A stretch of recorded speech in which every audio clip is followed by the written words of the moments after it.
So welcome everyone to this Intralingo Spotlight. I'm Lisa Carter, your host, founder and creative director of Intralingo. We are so happy to be featuring JL Powers today. So welcome, Jessica. Hi. So good to have you here. Thank you.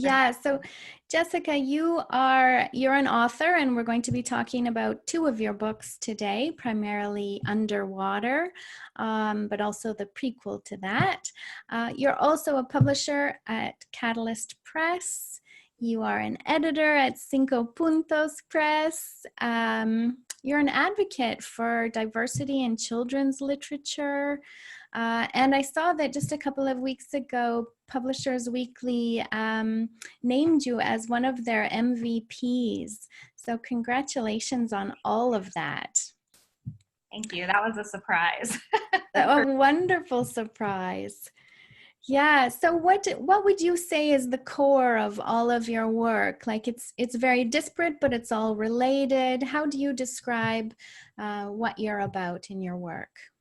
Well, I had an experience as a child of intense fear. I grew up in a religious household, and around the time I was 9 or 10, I ended up having, intense fears that demons were going to come and possess me. And this went on for a period of about 10 or 15 months, maybe a year and a half or so. And what saved me were books. I learned to, read until very late at night. I'd wait until my parents went to bed. I was just sort of kind of holding on, like praying, because again, I was deeply religious. And I would pray until they went to sleep. And then I would get up and I would read until I was exhausted, usually until 2 or 3 in the morning. And I was reading probably 20 books a month, or 20 books a week, sorry. Time period. And my mother had no idea what I was going through. I didn't really talk to her about it, but as a result, I became this intense reader, and books literally saved me. They catapulted me out of the fear I was experiencing as a person, and into the realm of these other worlds where I could be safe. And I think that legacy of books as a safe place has always stayed with me. And books salvation is not, too much for me to say. Like, books is a form of salvation sounds a little bit over the top to a lot of people, but to me, I fundamentally see books as a transformative force in the world in ways that other things are not, because they engage the mind and the imagination and the emotions. Movies, I don't think engage us in quite the same way. Music doesn't, even though I believe those are also transformative things in the world. But books, I think, are much bigger elements. And so that's what I bring to my work, is, this belief in books as a change, as a force for change in the world. Wow. That is fantastic. That is, I think it is, particularly insightful about you and your work, but also just in terms of the world we live in today, which we are surrounded by so much fear, so much division, and I couldn't agree more about the transformative power of books. And honestly, it is why I'm doing what I'm doing as well, to find ways to open us all up to the bigger world without being afraid of it. Right. That's fantastic. So the book that we're talking about today primarily is Underwater. It's the second book in a series. As far as I know, only 2. There it is, lovely. And it's preceded by this thing called The Future. And Kosi is our protagonist. She is a teenager and young woman in South Africa, in Mbali, a township. I read this thing called The Future just a little over a year ago. And Kosi has stayed with me actually ever since. And so when I learned just a little while ago, a month or so ago, that Underwater was available, you had published it, I was so excited to follow Kosi's story and to see what became of her. And I understand that that was the case for you as well. You hadn't intended to follow her story. No, I wrote the first book with a lot of fear and trembling because it's not something that I take lightly. The task of writing a character who is not from my culture. And so that was something that I never actually intended to do. Mm-hmm. I was, in graduate school and working very hard in my graduate studies of African history and the Zulu language and things. And I ended up, writing the book and thinking this will only ever be for me. But I ended up, publishing it, and I thought that was it. I did write another book set in Somalia, a book that was commissioned and was received very, very well by the Somali community as well. And I thought maybe again that was it, because again it's something that you do with fear and trembling, and the gods were with me in the first two that I did, and I thought, okay, never again. But in the end, I just couldn't leave Kosi alone. She is part of my heart, and I had some kids asking. They wanted to know what happens to Kosi, what happens to her relationship with Little Man, and so I ended up writing this. It took a while. Mm-hmm. Because of all the other things that I have going on. Mm-hmm. But, that's, you can see my child in the background. Yes, yes. You can see the mirror. It's all good. Yeah. Okay, so I ended up writing the second one. I wanted to explore other themes of that were in South Africa. When I wrote the first one, the AIDS crisis was very heavy on my heart. But the more time I've spent in Southern Africa, the AIDS crisis, as big as it is, has kind of receded into a less important part of my, thoughts, and other things like just the daily violence that people endure, and that young women endure became a much bigger issue for me. And then the xenophobic violence that occurs in South Africa as Native South Africans grapple with the ramifications of being a center that is attractive to refugees and immigrants from all over the continent,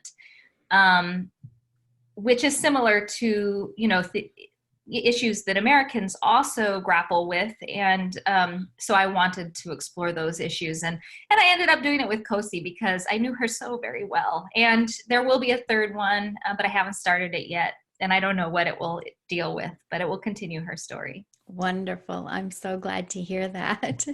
You say so much there that I want to follow up on. Absolutely. And let's just start with, as you say, your own connection to Africa and South Africa in particular. It started as a study for you. Then you went to South Africa to study the Zulu language. Is that right? Yeah, well, my connection to Africa went a lot deeper than that and earlier. The summer I turned 19, I went to work with street youth and children in Nairobi. Okay. And discovered at that time, when I told my parents, and my dad got this, I described this to a lot of people, but it's still true. And it never gets old telling it. He got this far away nostalgic look in his eyes, and he said, "Did you know that you were conceived in northern Kenya on the shores of Lake Turkana?" Wow. So, my life literally began in easternmost Africa on the border of Kenya and Ethiopia. And I worked with street youth that summer and came home and didn't necessarily expect to return or have Africa be the focus of my life. But as I continued in graduate school and writing, I fell in love with African history. So I did go on to graduate studies And that's what brought me back through a Fulbright, and then through my research, and then just through my writing, and eventually through my publishing activities, and just the intense relationship connections that I have there now. Mm-hmm. Those are family in nature. They're not, they're complex, and they're deep, and they're ongoing, and cannot be cut off. And it would be like cutting off a branch of my family. So that's it in a nutshell. But really, that encapsulates, I'm 45, so 45 years of history, Mm-hmm. although 25 of intensive contacts. Yeah, that's a long time. And, it really does come through. I mean, I'm certainly not African, and I can't speak to that either. But, I have been, and Kosi herself, like, is such and everything that you talk about in underwater is universal, but yet at the same time so unique, particularly, as you say, to South Africa at this time, because it does deal with all of these complex issues of violence and xenophobia and immigration and poverty. A lot of this stems from poverty. I think it is, as you say, also it's universal, because it's not themes that we're not familiar with in North America either. Mm-hmm. Right. What does this context add to it for a North American reader? Well, so I was a professor for many, many years, and one of the things that I discovered was that people need a safe place to talk about issues that are deeply relevant to them. And one of the ways to achieve that, especially with issues that are, potentially divisive and explosive, is to talk about them in a context that is completely apart from the one that you have to deal with. And so I think that for a North American audience, this is a way to talk about immigration, why immigrants from poorer countries or war-torn countries or countries torn apart by gang violence and the like might be attracted to a region of relative economic stability and relative safety, although South Africa is much more violent than the United States, but still has this legacy of, economic stability and also xenophobic violence and racism. And when we take it out of the context of the familiar and, what we might rub up against in our daily lives that can cause a lot of tension and conflict, we're able to discuss it a little bit more safely and look at it, I think, a little bit, more boldly. And in fact, when I first wrote this thing called The Future, a dear friend of mine who actually took the photos for both this thing of the young woman on this thing called The Future and on Underwater. I don't have a copy called The Future on me right now, but he works in publishing and is in fact works for the distributor who now distributes my books that I published through Catalyst Press throughout Southern Africa. And he told me at the time, this is such a wonderful novel, but right at the moment, it would be competing against a lot of books about AIDS that are poorly written, and people have AIDS fatigue, like young people have AIDS. Right. They don't want to talk about it anymore. This is not, unfortunately, yours rises above the pack in terms of how it deals with it, but it's just not a good time to release it. Well, that was in 2011, and we just released it in South Africa along with Underwater. It's getting a wonderful reception now, and that's because there's been a little space in time where kids breathe and look at it. And the same is true for, any of these other issues, is that sometimes some issues are just a little too close to the surface and people can't look at them, or they're just a little too familiar and too close to the heart and people can't look at them. And so I think that my books bring these relevant topics to us, but from located in a place that's entirely separate, and people, I hope, young people, teachers, and others can examine the topics without the level of conflict and tension that they might if, I was writing about immigrants from Central America and Mexico, which, by the way, I do publish books like that in Yes. Punto. So I think those are also very important, but we need to sometimes a little bit of distance. Yeah, that's really fantastic. It's not something I had ever thought about in terms of books or publishing. I mean, we certainly know that in conversation with others, when anything is too close, emotions rise and it is hard to get points across. But that is so interesting that also this thing called The Future has now been released in South Africa because it's just time, and it can be read now. That's great. So I would love for you to read the beginning of Underwater so we get a sense of Kosi and who she is and what's about to happen. Absolutely. So I'm going to read chapter 1. It's a very short chapter. Yes. So nobody, That's right. Oh no, it's going to be a long thing.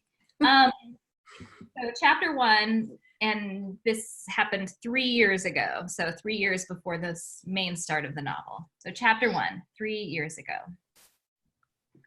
I don't know how or when the Amalozi choose someone, if you are destined from birth, or if at some point when you are growing, they notice something, they point to it, they say, there, right there, that one. She is meant for us. She will be our voice to the people. Chosen. Chosen means you don't choose. Somebody else chooses for you. In this case, all the people who come before you, your ancestors, your mothers, fathers, grandmothers, and grandfathers, all the greats backing up for all of time to the beginning of earth. They will not give up until you answer, and your answer must be yes, or you will go crazy. Mina, I was chosen 3 years ago. Mama was dying of the disease of these days. A neighbor sent a witch to curse us. A man was stalking me, and through all of that, they came. They spoke. Hamba, they said, Hamba. They spoke the same word over and over until I obeyed, until I started walking. Not in any particular direction, just wherever they said to go. Here, there, a circuitous journey that finally led me right back to my home here in Mbali, the place of flowers. They led me to the mountains. I scaled boulders, slipped on icy slopes, froze fingers. They led me deep inside a bowl of sandstone rock that looked as though only the Lord of the skies could live there in its cold, barren beauty. I soaked in its silence until they led me out again. They led me into the forest. I sat at the foot of a tree for days, waiting. I didn't even know what I was waiting for. But then the trees spoke, not with human voices, but something deeper that I felt through the earth and the trunk and the leaves. They told me which plants could heal bronchitis, which could give the sick an appetite, which could cure depression and loneliness. I gathered winter herbs, crushed and dried them, and stored them in bags that hung from the belt slung around my waist. And then they led me to the river, the Tukela. It was swollen with spring rains, the waters choppy, angry. I sat on the edge, knowing I could not cross. I do not know how to swim, and what about the crocodiles? This is what I told Nkulu, the ancestor who first called me, the one who spoke to me more than any other. I imagined myself flailing around, sucked under, water filling my lungs, choking me. Perhaps a crocodile grabbing me with its powerful teeth and making a meal of me. Step into the water, Nkulu said. I sat very still in disbelief. Go into the water, he said. I will drown, I said. You will not drown. Tiny drops of water flicked up from the swirling rapids and rained down on me. A giant rapid swooshed directly toward me and drenched me. I retreated. It was almost as if the longer I sat there, the angrier the water grew.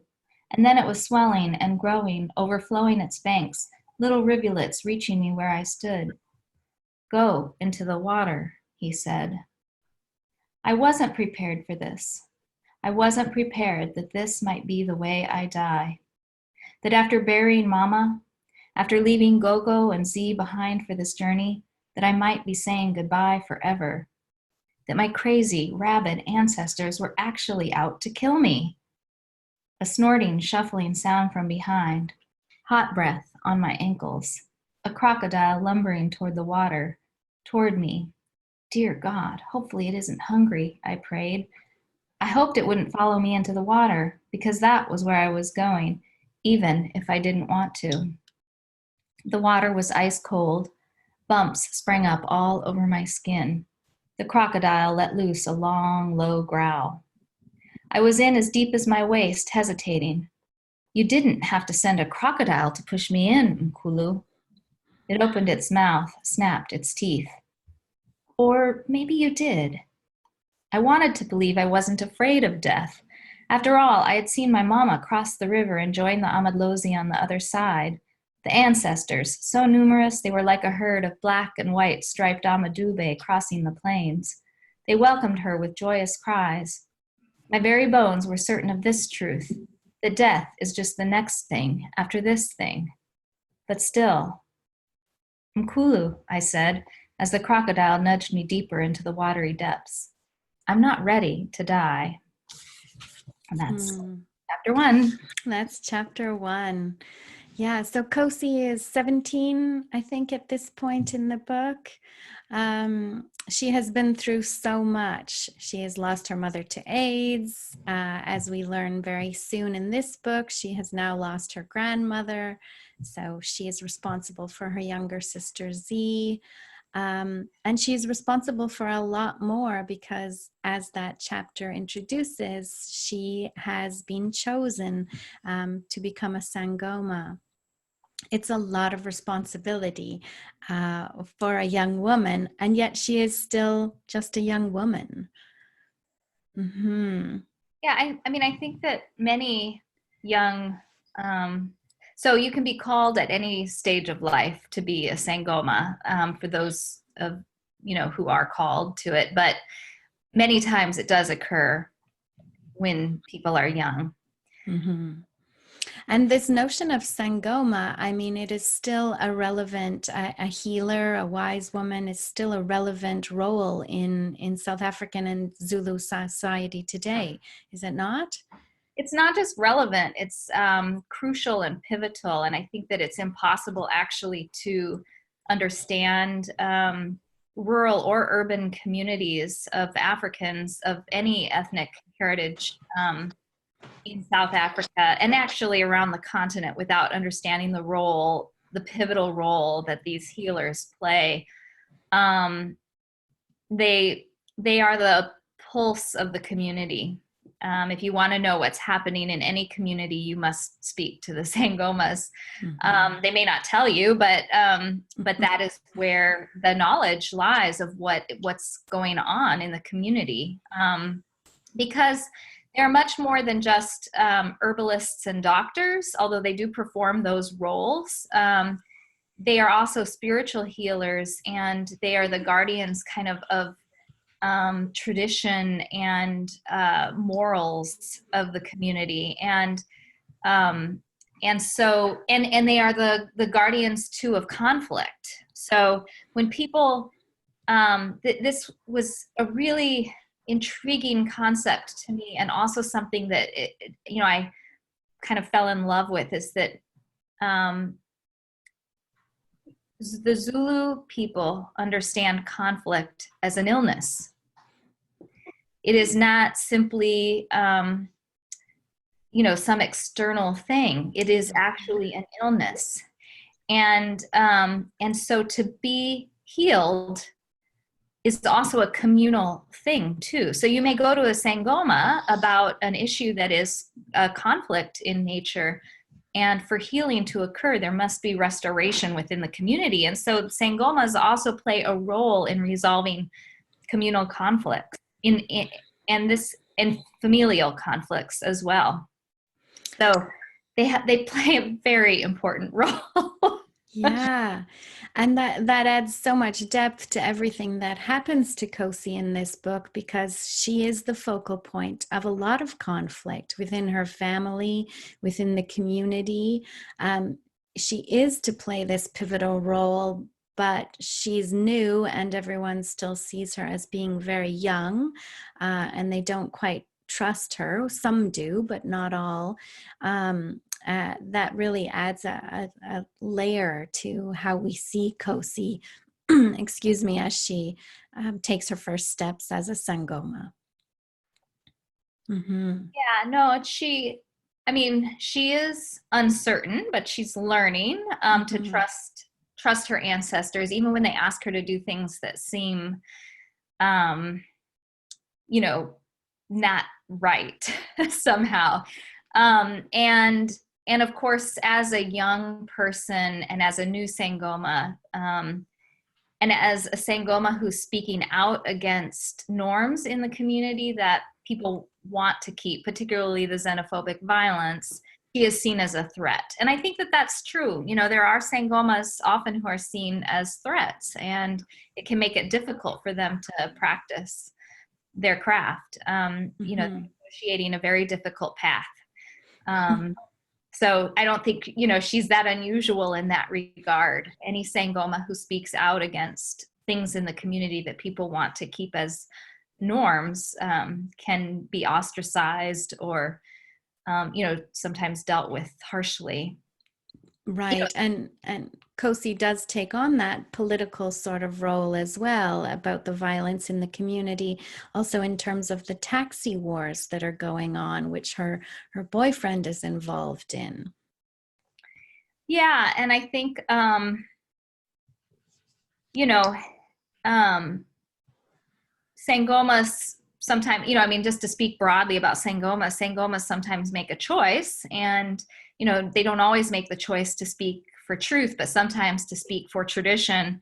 And Kosi is actively questioning tradition, right? She's not wanting simply to adhere to what her elders say is correct and right. She's wanting to see things change. And that was true in the first book as well. She felt called to be a Sangoma, but she also wanted to be a nurse. She loved science, and she wanted to find a way to kind of marry medical knowledge with the healing arts of being a Sangoma and hearing the voices of the ancestors.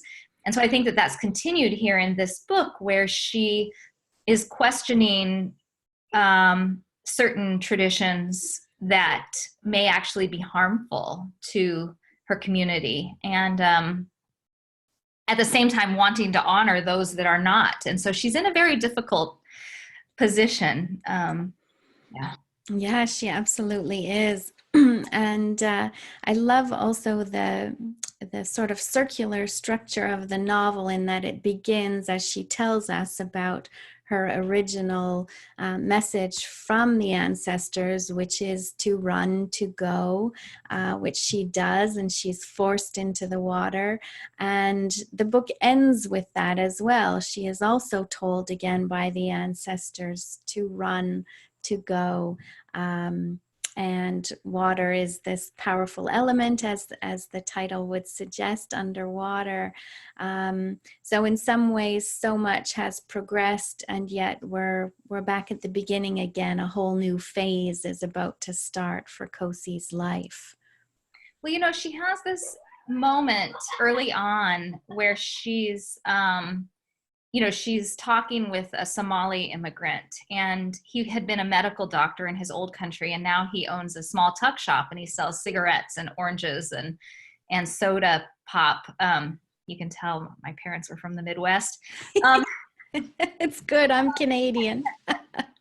Um, and I mean, he feels, it's difficult for him.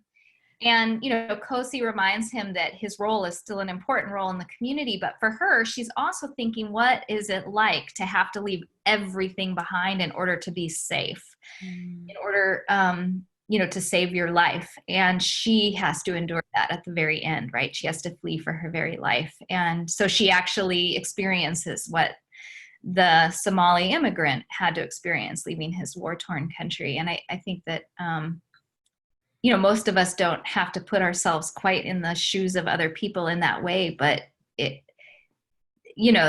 there's all of these sayings, right?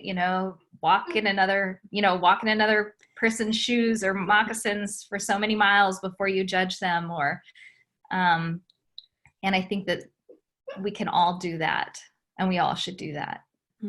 I couldn't agree more. Absolutely. Well, you've taken us really to a place many of us have never been in Kosi's story. And yet, as I said, at the same time, it's extremely universal. There's so much for any one of us as a reader to discover in this book and to talk about. It's really rich and deep, and yet it's written for young adults. It is very accessible. What would you hope that readers will take away from this? Oh, I get asked that question a lot, and I never quite know how to answer it. And apologies that little ding came through. I thought I had turned everything off, and I don't worry. So I never quite know what to say. I guess, I love South Africa so much, and I love the African continent so much, and I love Africans so much. And I guess I just would love to invite people in to experience the beauty and the richness, but also the harshness, and see something other than what they see on the media. And I guess that would be true for me also with the books that I publish, both for Catalyst Press and for Cinco Puntos. But ultimately, too, I guess I would like for people to recognize that the conflicts that we have here are not unique. They may be particular and specific to our situation, but they are faced by people all over the world. And other people have found ways of dealing with it, sometimes in healthy ways and sometimes not in such healthy ways. And we can learn a lot if we remove ourselves from our own context and begin to consider the ways other people are addressing these same issues. That might give us a new perspective on our own country, our own community, our own family.